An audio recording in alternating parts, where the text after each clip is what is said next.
Hello everyone. कैसे हैं आप सभी? आशा करता हूँ आप सभी अच्छे होंगे। दोस्तों, आज हम बात करेंगे एसएससी जीडी के बारे में। एसएससी जीडी के बारे में जो वैकेंसी आई हुई है 25,000 प्लस, उसके लिए जो 50 क्वेश्चन का कुल टेस्ट सीरीज चलाए जा रहे हैं, वो एग्जाम के दृष्टिकोण से बहुत ही महत्वपूर्ण हो जाते हैं। अब वही बात करेंगे एक क्वेश्चन की। क्वेश्चन सारे के सारे जो है प्रीवियस ईयर में पूछे गए सारे सीबीटी बेस्ड टेस्ट पर आधारित है। और आपको यहाँ एसएससी जीडी ही नहीं बल्कि आपको जो है बिहार दरोगा मेंस पीटी एंड मेंस दोनों में काम आ सकते हैं। और वही बात करेंगे अदर एग्जाम की, तो बिहार पुलिस में भी आपको काम आ सकते हैं।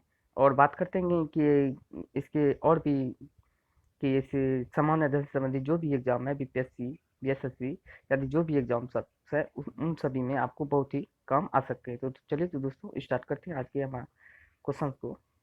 आज का हमारा पहला क्वेश्चन है, किसी पिन कोड का प्रथम अंक क्या कहलाता है। किसी पिन कोड का प्रथम अंक क्या कहलाता है।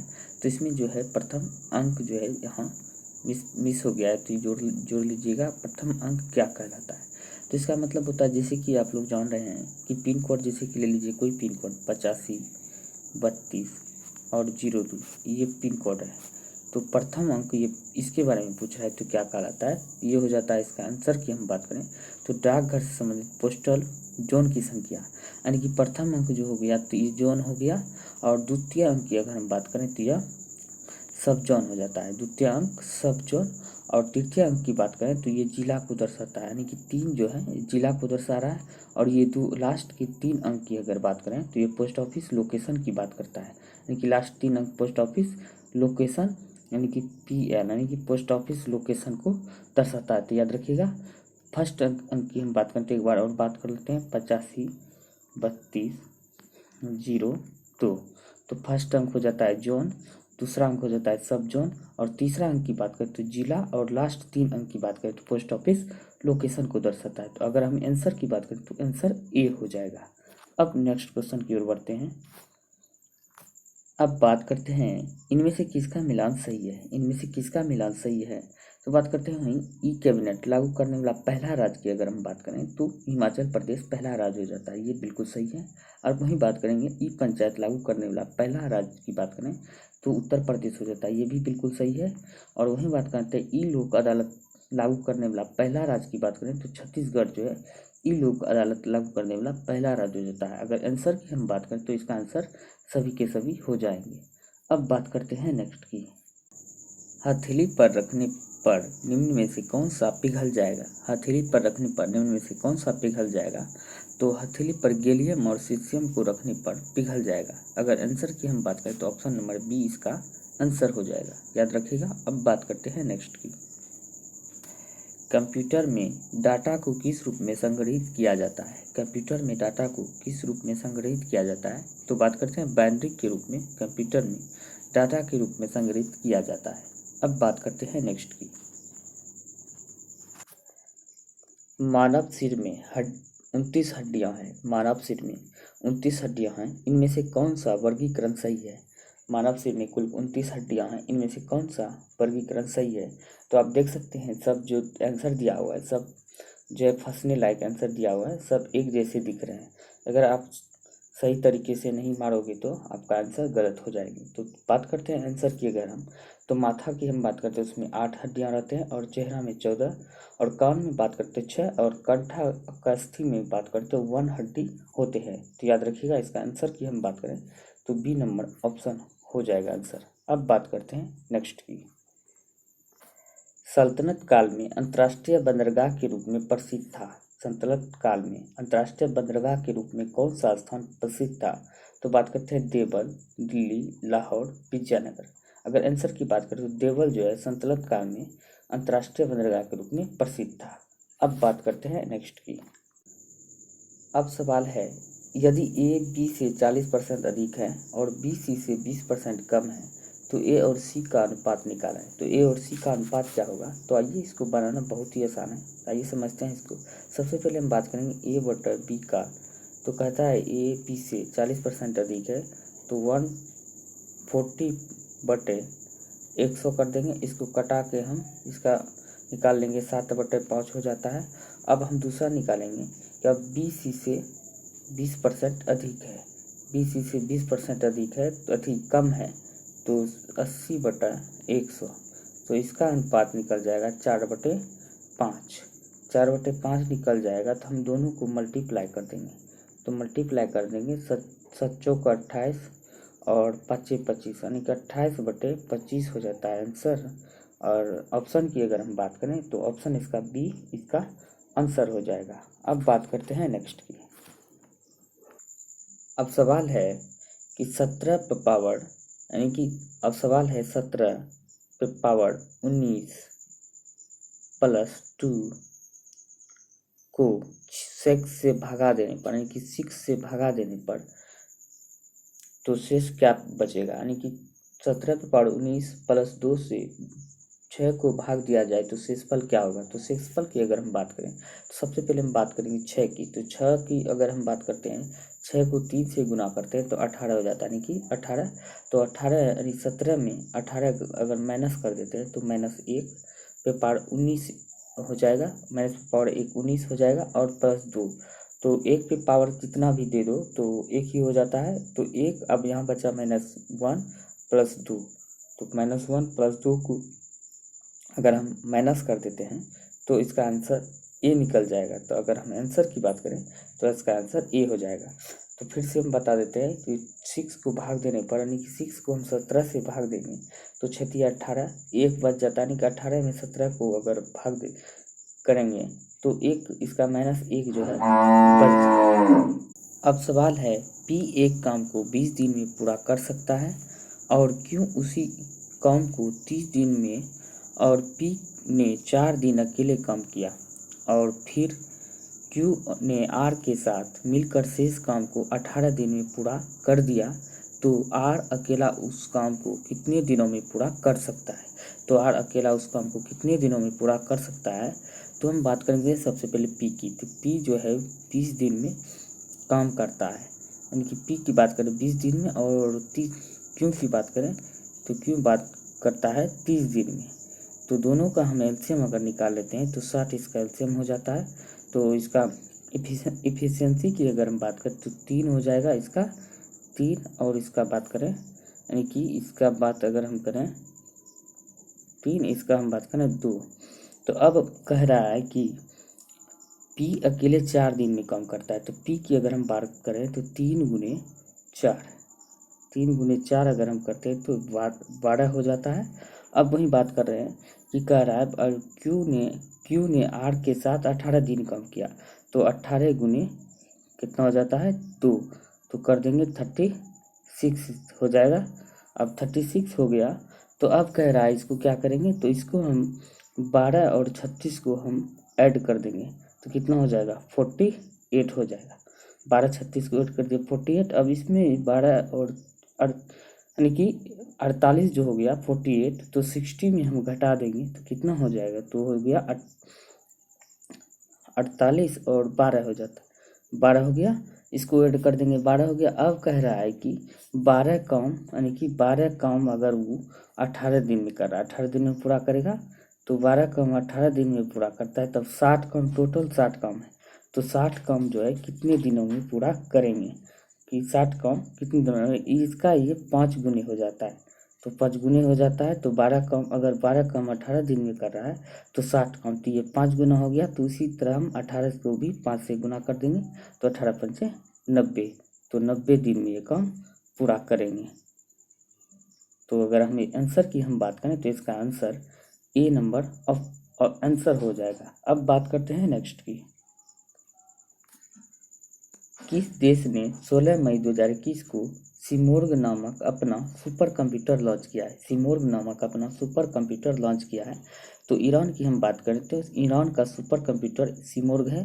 अगर वहीं भारत की हम बात करें तो भारत का सुपर कंप्यूटर परम 8000 है, परम 8000। अब वही बात करते हैं जापान की। अभी हाल ही में जापान के द्वारा जो बनाया गया है फुगाकू, फुगाकू जो है दुनिया का सबसे तेज सुपर कंप्यूटर, यानी दुनिया का सबसे फास्ट सुपर कंप्यूटर फुगाकू है, याद रखिएगा, ये एग्जाम में पूछे जा सकते हैं। अब बात करते हैं नेक्स्ट की। अब भारत में पहली ड्राइवरलेस मेट्रो कहाँ संचालित की जा रही है? भारत में पहली ड्राइवरलेस मेट्रो की अगर हम बात करें तो दिल्ली में संचालित की जा रही है। ये संचालित कर रहे थे, यानी कि इसको ट्रायल में अगर दिया था तो जो है ट्रायल में ही ये जो आर पार हो गया था कि मतलब ट्रायल में ही बिना ड्राइवरलेस ट्रेन चलाने के ट्रायल में दिया था, उसी बीच में जो कि चीर फाड़ करते हुए कितने घर को नष्ट करते हुए जो है ये बेकाबू हो गया था, यानी कि इसका भी ट्रायल चल रहा है। तो अब जो है सक्सेसफुल होने का पूरी संभावना है। तो पूरी संभावना होने के बाद जो है दिल्ली में ड्राइवरलेस मेट्रो संचालित किया जाएगा, यानी कि ट्रायल चल रहा है। और वहीं बात करेंगे अगर अंडर वाटर जो है मेट्रो से भारत का पहला अंडर वाटर मेट्रो कोलकाता में संचालित किया जा रहा है। और पूछे किस नदी के किनारे, तो हुगली नदी के किनारे संचालित किया जा रहा है। अगर वहीं बात करें, अगर क्वेश्चन है आप लोगों से, कमेंट बॉक्स में कमेंट करके ज़रूर बताइएगा कि किस देश में पहला ड्राइवरलेस कार यानी कि कार चलाने का अनुमति दिया गया है, किस देश में? तो इसको कमेंट बॉक्स में कमेंट करके ज़रूर बताना है, कमेंट करना है किस देश में पहली ड्राइवरलेस जो कार चलाने का अनुमति मिल गया है। अब बात करते हैं नेक्स्ट। 14 सितंबर को हिंदी दिवस मनाया जाता है। हिंदी किस भाषा का आसान रूप है? तो हिंदी भाषा बात करते हैं संस्कृत भाषा का एक आसान रूप है। अब बात करते हैं नेक्स्ट। अमेरिका के 45 यूनिवर्सिटी में हिंदी पढ़ाए जाते हैं। दुनिया में ऐसी कितनी यूनिवर्सिटी है जहाँ पे हिंदी पढ़ाए जाते हैं? तो दुनिया में ऐसी कितनी यूनिवर्सिटी है जो जहाँ की हिंदी पढ़ाया जाता है? तो बात करते हैं 200 और यूनिवर्सिटी है दुनिया में जो कि जहाँ की हिंदी पढ़ाए जाते हैं। अब बात करते हैं नेक्स्ट की। भूपरपट्टी में सबसे ज़्यादा कौन सा खनिज पाया जाता है? भूपरपट्टी में सबसे ज़्यादा खनिज की अगर बात करें तो क्वार्टज जो है सबसे ज़्यादा खनिज पाया जाने वाला भूपरपट्टी में पदार्थ है। अब वहीं बात करें कि अगर पूछे ब्रह्मांड में सबसे ज़्यादा कौन से गैस पाए जाते हैं, तो हाइड्रोजन ब्रह्मांड में सबसे ज़्यादा होता है, हीलियम दूसरे नंबर पर आता है। वहीं अगर हम बात करें पर्यावरण में, तो पर्यावरण की अगर हम बात करें तो पर्यावरण में सबसे ज़्यादा कौन से गैस पाए जाते हैं?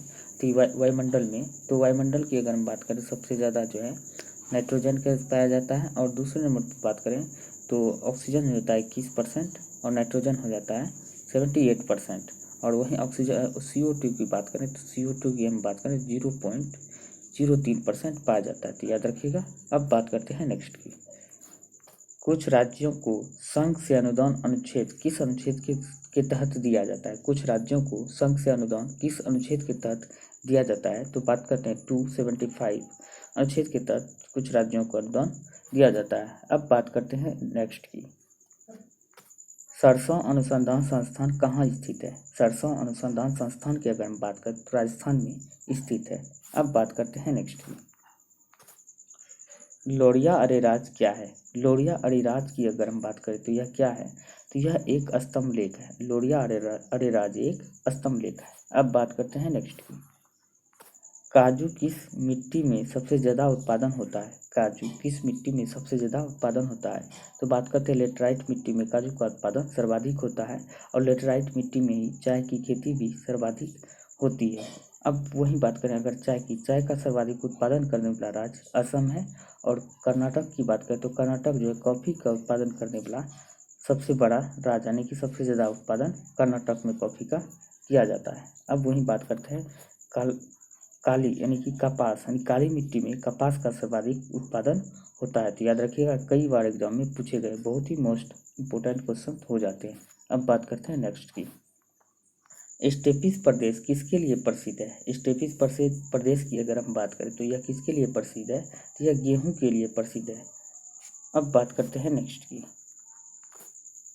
निम्नलिखित में से किस संशोधन के अंतर्गत राष्ट्रपति को प्रधानमंत्री या मंत्रिमंडल के बात मानने के लिए बात किया गया था?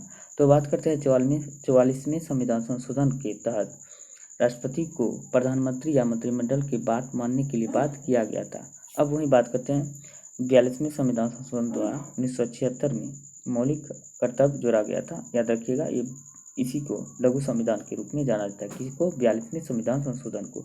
अब वहीं बात करते हैं 61वें में इसकी आयु जो है मतदान की आयु 18 वर्ष कर दिया गया था 61वें संविधान संशोधन द्वारा। और 69वें संविधान संशोधन द्वारा दिल्ली को राजधानी क्षेत्र का दर्जा दिया गया था। अब बात करते हैं नेक्स्ट की। पुस्तक कौन सा शब्द है?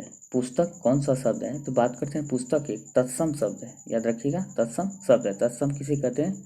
जो संस्कृत से सीधे हिंदी में प्रयोग किया जाता है उसे तत्सम शब्द कहते हैं, याद रखिएगा। अब बात करते हैं नेक्स्ट की, नवयुवक में कौन सा समास है? नवयुवक की अगर हम बात करते हैं इसमें कौन सा समास है? तो इसमें कर्मधारय समास है।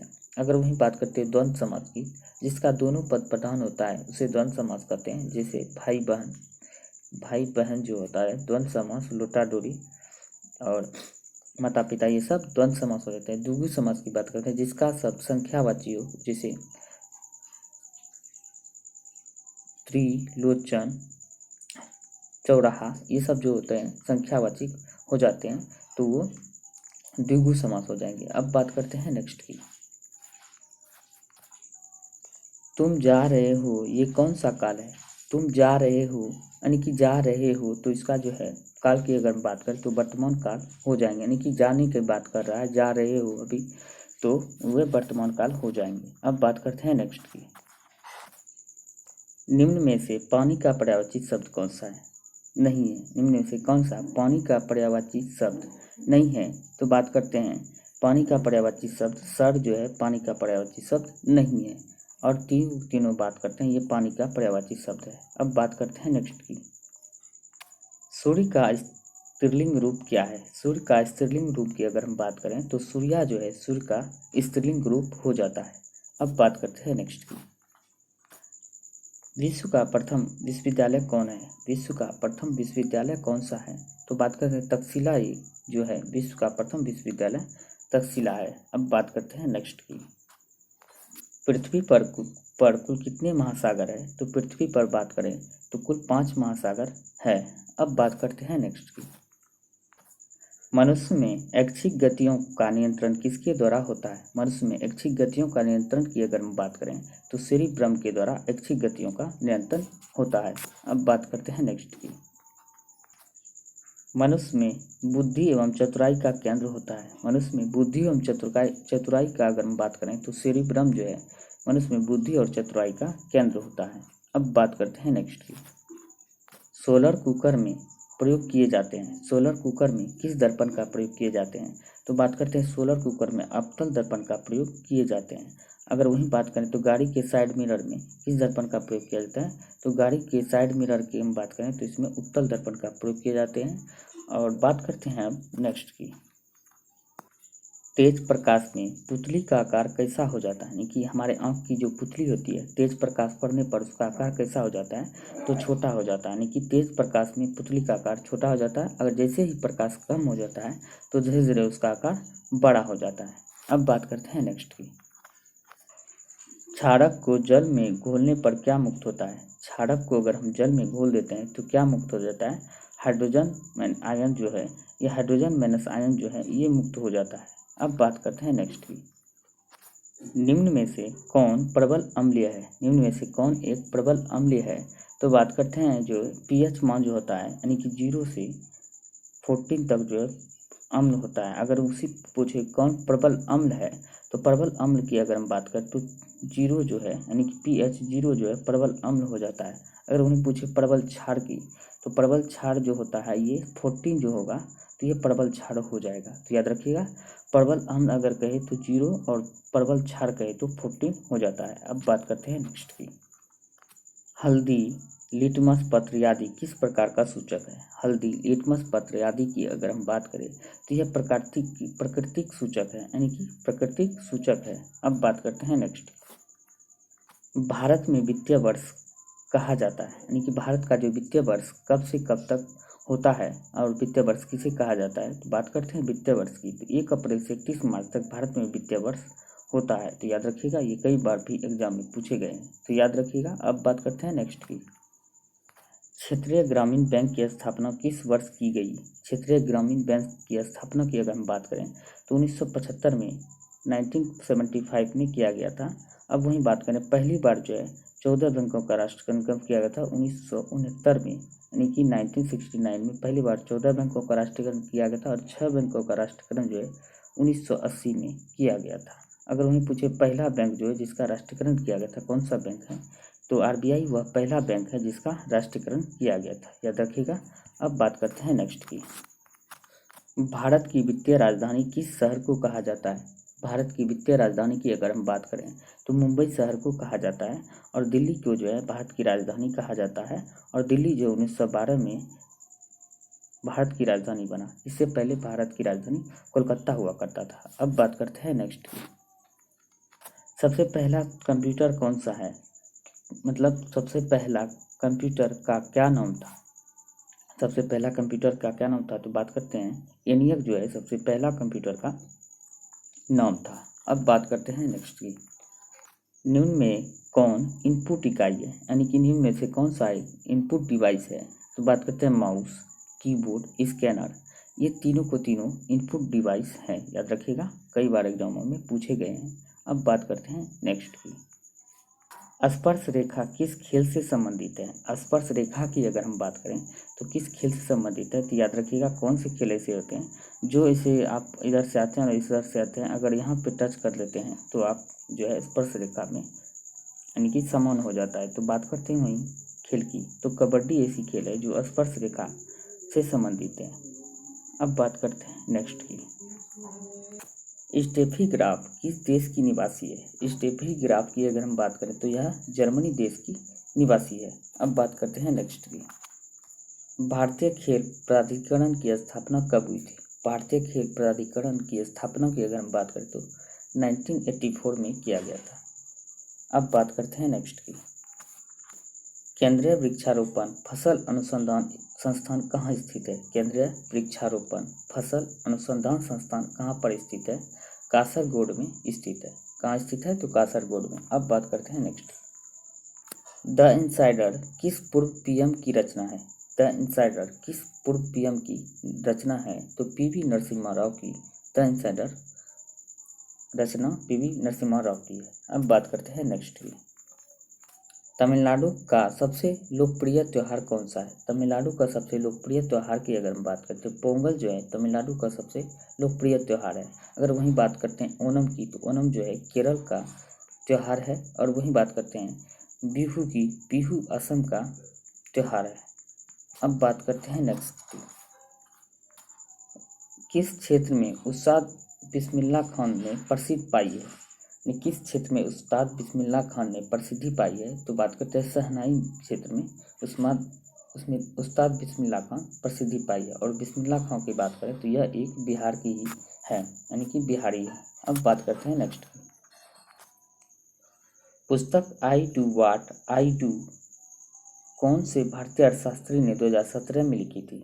पुस्तक I do what I do कौन से भारतीय अर्थशास्त्री के द्वारा लिखा गया था? तो बात करते हैं रघुराम राजन के द्वारा यह पुस्तक लिखा गया था। कब लिखा गया था? 1917 में लिखा गया था, याद रखिएगा। अब बात करते हैं नेक्स्ट। पाकिस्तान फिल्म इंडस्ट्री किस रूप में जाना जाता है? पाकिस्तान के फिल्म इंडस्ट्रीज को किस नाम से जाना जाता है? तो पाकिस्तान के फिल्म इंडस्ट्रीज लॉलीवुड के नाम से जाना जाता है, और भारत के फिल्म इंडस्ट्रीज को बॉलीवुड के नाम से जाना जाता है। बात करते हैं नेक्स्ट की। 1979 में 1979 में क्रिकेट विश्व कप किसने जीता था? तो 1979 में क्रिकेट विश्व कप बात करते हैं तो वेस्ट इंडीज के द्वारा जीता गया था, यानी कि वेस्ट इंडीज ने जीता था। अब बात करते हैं नेक्स्ट की। परमाणु ऊर्जा विभाग की स्थापना कब हुई थी? परमाणु ऊर्जा विभाग की स्थापना की अगर हम बात करें तो 1954 में परमाणु ऊर्जा विभाग की स्थापना किया गया था। अगर वहीं पूछे परमाणु ऊर्जा आयोग, ये बहुत सारे कंफ्यूजन वाले क्वेश्चन हैं जो कई बार एग्जाम में पूछे गए हैं, तो याद रखिएगा परमाणु ऊर्जा विभाग की स्थापना 1954 में। अगर वहीं आयोग पूछे तो 1948 में परमाणु ऊर्जा आयोग की स्थापना किया गया था। ये दोनों के दोनों बहुत ही मोस्ट इम्पोर्टेंट है, याद रखिएगा। बस दोस्तों आज के लिए इतना ही। धन्यवाद। अगर आपको वीडियो अच्छा लगे तो वीडियो को लाइक करें, शेयर करें, चैनल को सब्सक्राइब जरूर करें। धन्यवाद।